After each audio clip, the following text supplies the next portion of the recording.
এসব থেকে দুঃখ লেগছে লাইভে নাই সেন্টার দিচ্ছে।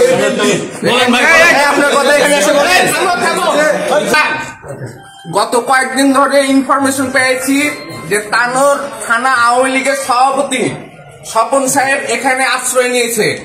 আমরা আমাদের লোক লাগিয়ে রাখি এবং আজকে 8:30 তাকে দেখতে পাই যে সে ওষুধ নিয়ে হোটেলে ঢুকছে। আমরা তখনই আসি, এসে হোটেলের মালিককে বললে তিনি বিভিন্ন ভাবে তালবাহানা করে আমাদেরকে উঠতে দেয় না। দীর্ঘ 2 ঘন্টা ধরে আমাদেরকে অপেক্ষা করানোর পর এই যে এখন আমরা তার বাড়ি সার্চ করে এই যে আওয়ামী লীগের থানা আওয়ামী লীগের সভাপতি স্বপন তাকে আমরা আটক করেছি। আমরা এখন প্রশাসন। 30 সেকেন্ড আপনি নিজে আপনার নাম বলেন। আপনাকে আওয়ামী লীগের কোন পদে আছেন? বলেন। আমাদের এখানে কোনো মব ভাইলেন্স করে আপনাকে মায়ের ধর কোন অপমান অপদস্থ করা হয়েছে? আপনাকে সই শপথ দিয়ে থানার হাতে শপথ করা হবে।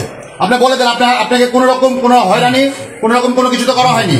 ঠিক আছে। আচ্ছা আপনার যে 2 ঘন্টা ছিল বলেন তো? ইনি ছিল সাহেববাজার বড় মসজিদের নিচে মুন হোটেলের মালিকের আশ্রয় নিয়ে এতক্ষণ ছিল। আমরা অনেকক্ষণ থেকে এখানে অবস্থান করছি।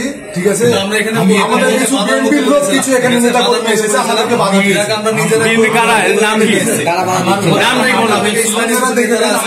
আপনার নামে কি মামলা হয়েছিল? মামলা হয়েছিল একটা বিস্ফোরকের মারামারির মামলা, সেটার আমার জামিন আছে। আপনাদের আত্মীয় বললো তো 2টা মামলা হয়েছে আপনার নামে। আমার সেই ইয়েও আছে। মামলা হয়েছে থানায়। ঠিক আছে,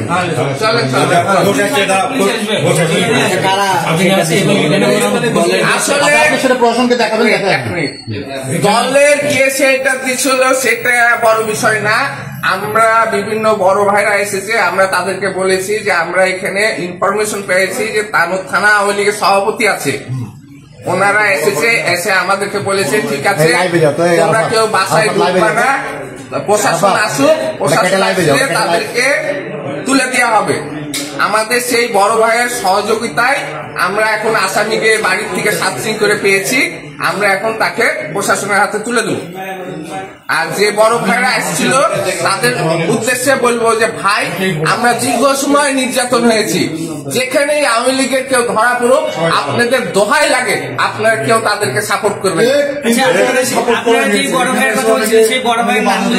না। আসলে নাম বলতে চাচ্ছি না, কারণ তারাও খুব পরিশ্রমী বড় ভাই, দলের জন্য তাদেরও ত্যাগ আছে। আসলে বিভিন্ন রিলেটিভের কারণে তাদেরকে এখানে আসতে হচ্ছে। আসলে এই জিনিসটা তারা যেন আগামীতে না করে, এটাই আমাদের তাদের কাছে অনুরোধ।